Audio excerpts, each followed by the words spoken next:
The will reading happened on a gray Tuesday morning in my grandmother's estate attorney's office. I sat between the empty chairs where my parents should have been, facing Mr. Henderson across his massive oak desk. My sister Victoria sat on the opposite side of the room, her husband beside her, both of them dressed like they were attending a celebration rather than a funeral. My grandmother had died 3 weeks earlier at 87, sharp-minded until the end. She'd raised me more than my own parents had, letting me live with her through high school and college when my mother made it clear that Victoria was the favored child and I was the inconvenient second daughter who asked too many questions. The estate is valued at approximately $12 million, Mr. Henderson said, adjusting his reading glasses. It's comprised of the family home in Pasadena, a 4-unit apartment building in Silver Lake, a commercial property in downtown Los Angeles, and various investment accounts. Victoria leaned forward, practically vibrating with anticipation. Mrs. Eleanor Morrison has left the entirety of her estate to her granddaughter Rebecca Morrison, with one exception. Mr. Henderson looked at Victoria. You are to receive a one-time payment of $50,000 and the contents of your grandmother's jewelry box, excluding the diamond engagement ring, which goes to Rebecca. The silence that followed was deafening. That's impossible, Victoria said, her voice tight. There must be a mistake. I'm the oldest. I'm the one who visited her every week. You visited once a month, I said quietly, and usually asked for money. You poisoned her against me, Victoria hissed. You manipulated a sick old woman. Your grandmother was in perfect mental health when she executed this will 18 months ago, Mr. Henderson said firmly. She was evaluated by 2 independent physicians who confirmed her capacity. The will is ironclad. Victoria stood abruptly, her chair scraping against the floor. This isn't over. We'll contest it. We'll prove she was manipulated. You're welcome to try, Mr. Henderson said. But I should inform you that your grandmother anticipated this reaction. She left a letter explaining her decision, which I'm authorized to share with the family if the will is contested. Victoria's face went pale. She grabbed her purse and stormed out, her husband trailing behind her. I sat there feeling numb. $12 million, 4 properties. My grandmother had been wealthy, but I'd never quite grasped the scope of it. Why did she leave it all to me? I asked. Mr. Henderson pulled out a sealed envelope. She asked me to give you this after the reading. I opened it there in his office. My grandmother's handwriting was elegant and precise. Rebecca, you're reading this because you're wondering why I chose you. The answer is simple. You never asked me for anything. You worked 3 jobs to pay for college even though I offered to help. You visited because you wanted to see me, not because you wanted something from me. Your sister has been asking for money since she was 25. I've given her over $200,000 over the years, and she's never once paid back a penny or said thank you. The apartment building includes a 4-bedroom unit where Victoria and her family currently live. I've been charging her half the market rent for 6 years. The lease is in her name, month to month, and expires with my estate. As the new owner, you'll need to decide what to do about that arrangement. I trust your judgment. Love always, Grandma Eleanor. I stared at the letter. Victoria lived in a property I now owned.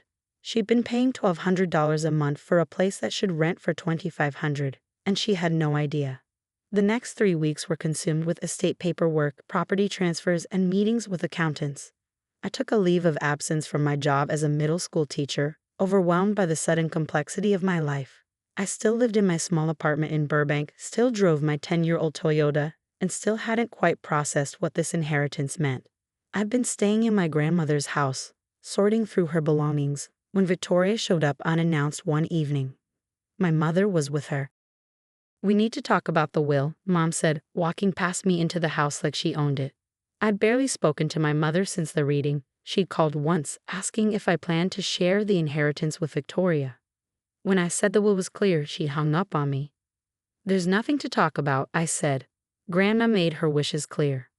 She was confused, Victoria said. Old people get confused. They forget who's been there for them. She wasn't confused. She was evaluated by doctors. Then you manipulated her, Mom said flatly. You always were sneaky, always playing the victim, making everyone feel sorry for you. I took a breath, choosing my words carefully. I'm not having this conversation. The estate is settled. I'm asking you both to leave. This is still our mother's house, Mom said. You can't kick us out. Actually, it's my house now, and yes, I can. Victoria's face contorted with rage. You don't deserve any of this. You were nothing to her, just a charity case she took in because your own mother couldn't stand you. The words should have hurt. They didn't. I'd heard variations of them my entire childhood. Please leave, I said quietly. They left, but not before Victoria made a show of slamming doors and promising that I'd regret this. Mom said nothing to me, just followed her favorite daughter out to the car. I went to bed early that night, exhausted from the emotional confrontation. I woke at 2 in the morning to the smell of smoke. The fire department arrived within minutes, but by then my childhood bedroom was destroyed. The room where I'd lived from age 14 to 22, where I'd studied for college entrance exams and dreamed about escaping my family's dysfunction. Gone. Charred walls, melted belongings, the carpet reduced to toxic ash. The fire marshal said it started near the closet. Accelerant detected. Arson, no question. The security cameras my grandmother had installed captured Victoria's car in the driveway at 1:30 in the morning. They captured a figure in dark clothing entering through the back door, and that same figure leaving 12 minutes later. I gave the footage to the police. They brought Victoria in for questioning. She claimed she'd come by to get some of her grandmother's jewelry that was rightfully hers. Said she'd lit a candle to say a prayer and must have forgotten to blow it out. Accident. Terrible accident. The detective showed me the accelerant evidence. Showed me the pour pattern. This was no accident. This was deliberate destruction.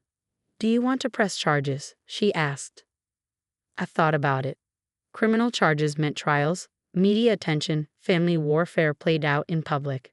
It meant my mother would have to testify, would have to choose between her daughters in open court. She'd choose Victoria. She always chose Victoria. Not yet, I said. Let me think about it. The detective looked disappointed but handed me her card.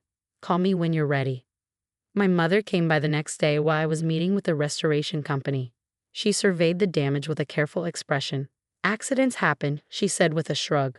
Old houses, electrical problems. These things can't be predicted. It wasn't an accident, I said. The fire marshal confirmed arson. Victoria was here at 1:30 in the morning. It's on camera. You can't prove anything, Mom said. Victoria wouldn't do something like that. She's your sister. She burned down my room because she's angry about the will. If you weren't so greedy, if you'd shared like family should, none of this would have happened. You brought this on yourself. She left before I could respond. I stood in the ruins of my childhood bedroom and said nothing. Nothing to my mother, nothing to Victoria when she called later with a fake apology, nothing to the extended family members who started calling, asking questions, taking sides. I just made notes, documented everything. And I called my new attorney, a sharp woman named Patricia who specialized in estate and property law. I need to understand my rights regarding the apartment building, I said. Specifically the unit my sister occupies. Patricia reviewed the lease agreement. It's month to month, currently at $1,200 per month. Market rate for this unit would be $2,400 to $2,600 a month. You have the right to raise the rent to market rate with 30 days written notice. Or you can choose not to renew the lease with 60 days notice. What would you recommend? That depends on whether you want to maintain a relationship with your sister. I thought about my burned bedroom, about my mother shrugging off arson as an accident, about Victoria's entitled rage that I'd received what our grandmother chose to leave me. I want her out, I said. Legally, properly, but out.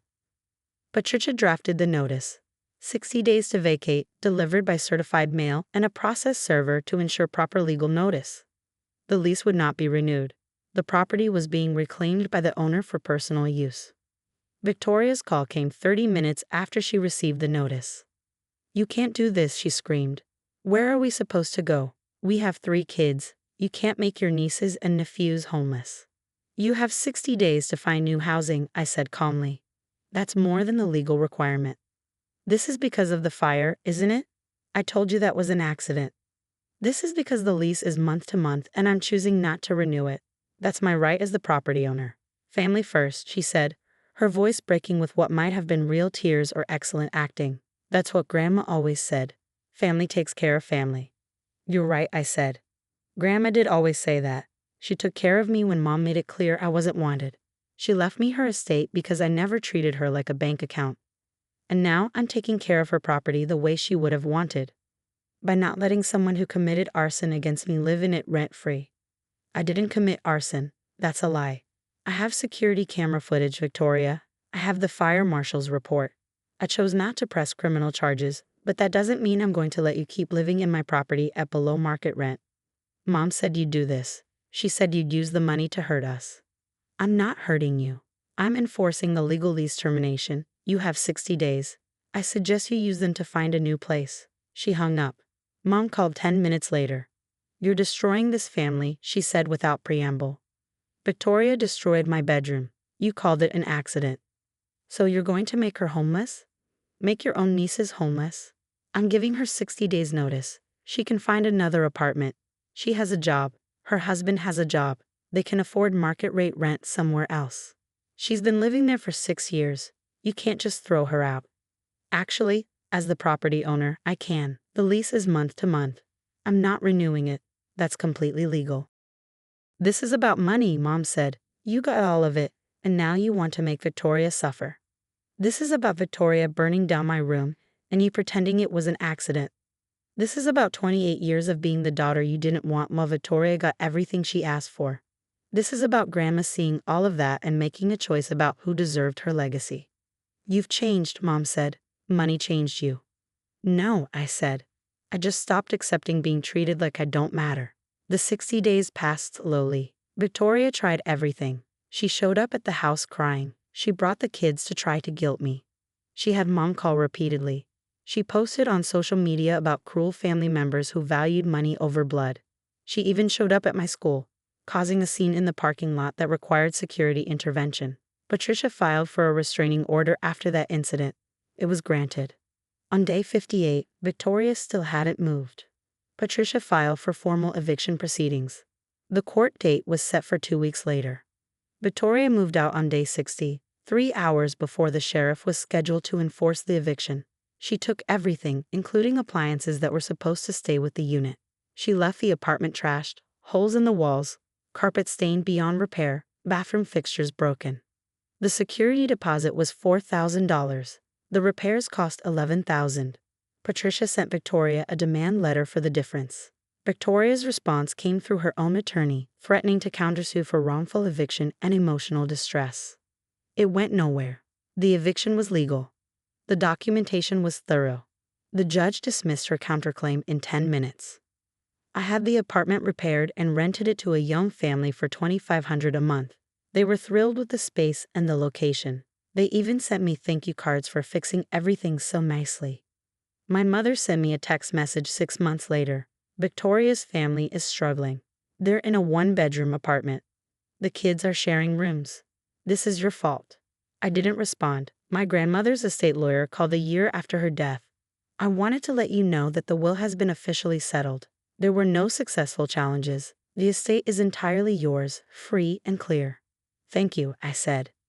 Your grandmother would be proud of how you've handled everything. She knew it wouldn't be easy.